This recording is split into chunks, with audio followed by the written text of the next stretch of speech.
Hi, my name is Sabine. I am part of Mathnasium's social media team. This is Larry Martinek, the Chief Instructional Officer and co-founder of Mathnasium. Hi Larry, how are you? Very good, good morning. Good morning. Okay, to start off, we want to talk about Mathnasium's mission statement, how it came about, and what you feel about it. Well, Mathnasium's corporate mission statement is to teach children math in a way that makes sense to them. And the emphasis really is on the to them, because what we're out to do is teach kids as individuals. We have the great luxury at Mathnasium of being able to teach kids one-on-one. I was a classroom teacher for many years, in fact, many decades. And the disadvantage of teaching in a classroom is you have anywhere between 20 and 40 kids. Right. And to try to meet the needs of all of those kids all at once is extremely difficult for any teacher. And in the Mathnasium environment, we're not forced to do that. When a student has a question, they raise their hand, and an instructor comes and sits down with them individually. So when we talk about teaching in a way that makes sense, we're able to tailor the explanation that student needs to that student's individual profile. Okay. And so as when kids enroll in our centers, we get to know the kids over the first few weeks and months they're with us, and so we get a real good take on exactly what it is they need. Some kids are visual learners, some kids are kinesthetic learners. And how do you figure out, how do you gauge the child's learning style? Well, first of all, we do a comprehensive assessment, which is both written and there's an oral component to it. Okay. Where we sit down and we ask the kids questions about math. Is there a biggest number? Is there a smallest number? Okay. A number of things to get an idea about the kids' sense of how numbers work. And then along with the information we get from the written assessment, we are able to peg what material we need to provide to them, typically to fill in the gaps that they have in their knowledge of math. Or if they're completely caught up, then we're able to determine what material would be enrichment material to take them forward in the most meaningful and fastest possible way. Okay.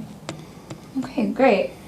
And so we're thinking that most of the children that come to Mathnasium are struggling students. Well, actually, that's not entirely true. Okay. We have a tagline we use in a lot of our media that says we help kids to catch up, keep up, and get ahead. Okay. And if you think of Mathnasium rather like a gymnasium, okay. A lot of people that come to a gymnasium come there because they need to improve their body. Fit, right. Yeah, to get fit. But also Arnold Schwarzenegger goes to a gym as well. And he's already fit. He's already fit. He goes there to maintain and improve where he's already at. In other words, he's going for enrichment, if you will.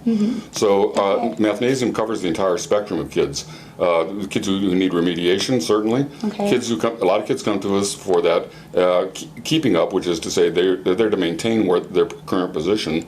And then some kids are already far enough ahead in math that the work they're doing at school they find, quite frankly, to be quite boring. Okay. Because they've already mastered that material. Right. And so we're able to provide a program then through the assessment process, determine that hey, they truly have mastered that process, and we're able to give them more advanced material and make math hopefully more enjoyable than it was before. Okay, great.